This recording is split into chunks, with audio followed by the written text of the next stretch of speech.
Bienvenue dans Cultiver la biodiversité, le podcast qui vous dit pourquoi la biodiversité c'est un trésor à cultiver. Cultiver la biodiversité, épisode spécial 1. Infos, semences et biodiversité cultivée. Aujourd'hui, dans cet épisode court, on vous propose, comme son nom l'indique, de vous donner des infos et des actus sur le monde des semences et de la biodiversité cultivée. On va en faire plusieurs dans l'année en fonction de notre inspiration et de ce qu'on entend dans les champs et dans les couloirs du monde de la biodiversité cultivée. Bref, on continue sur notre lancée de vous donner des clés pour devenir des acteurs, à votre échelle, du regain de la biodiversité cultivée. On veut vous aider à la remettre dans les esprits, les champs, les jardins et les assiettes. En ce mois de décembre 2022, on vous propose 3 idées cadeaux. Bon, ok, c'est pas très original en décembre, mais si vous écoutez ce podcast en juin 2027 et que c'est bientôt l'anniversaire d'un copain, ça marche aussi. Ces 3 idées cadeaux, c'est donc 2 idées pour comprendre et 1 idée pour agir. 2 livres et des graines. Alors, pour les 2 livres, il y a d'abord le livre La graine de mon assiette. On vous en a déjà parlé dans les épisodes 1 et 2.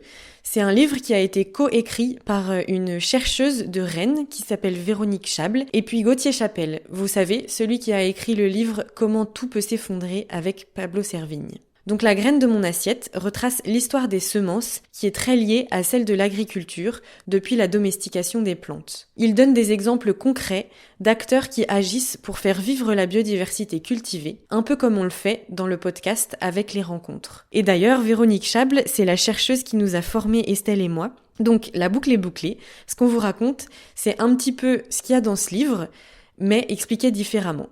Voilà pour le premier livre, qui s'appelle donc La graine de mon assiette de Véronique Chable et Gauthier Chapelle. Et vous inquiétez pas, on vous mettra tous les liens dans la description de cet épisode.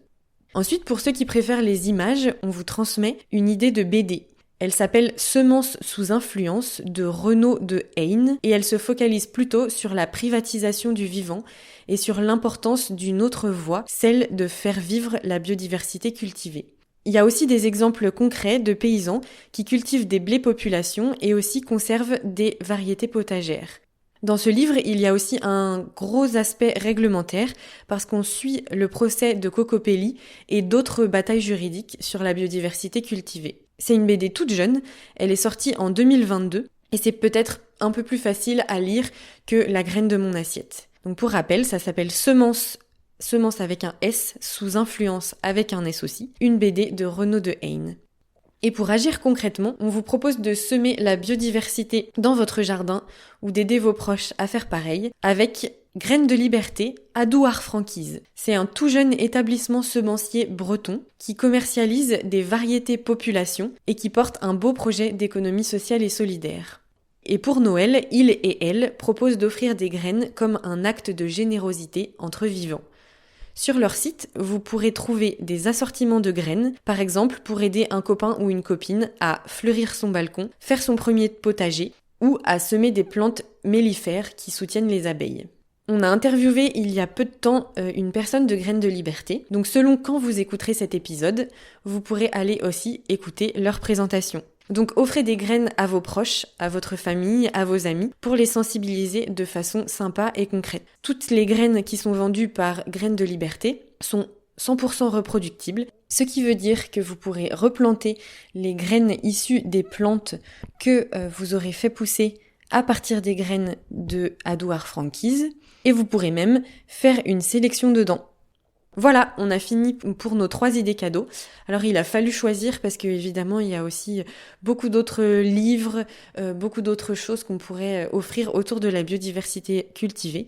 Donc on vous invite aussi à aller voir sur le site du réseau Semences Paysannes ou aller voir sur le site des Croqueurs de Carottes. C'est un regroupement d'artisans semenciers. Si vous voulez avoir des graines qui viennent de près de chez vous et que près de chez vous, c'est pas la Bretagne, ben voilà, vous avez plusieurs artisans semenciers qui existent un peu partout en France et même en Belgique. Et si vous voulez nous faire un cadeau à nous, vous pouvez participer au financement de notre podcast. Vous pouvez aller sur le lien en description de l'épisode ou directement sur utip.io d'une graine aux autres. Vous pouvez nous donner ce que vous voulez, ça nous encourage à continuer. Vous pouvez aussi nous envoyer un mail avec vos retours, vos questions. Ça nous intéresse toujours beaucoup de savoir que notre podcast a suscité des questions. On vous met l'adresse à laquelle vous pouvez nous écrire en description de cet épisode. Et n'oubliez pas, pour sauver la biodiversité, Mangez-la! Merci à toutes et tous et on se retrouve début janvier pour un nouvel épisode sur les semences paysannes. À bientôt!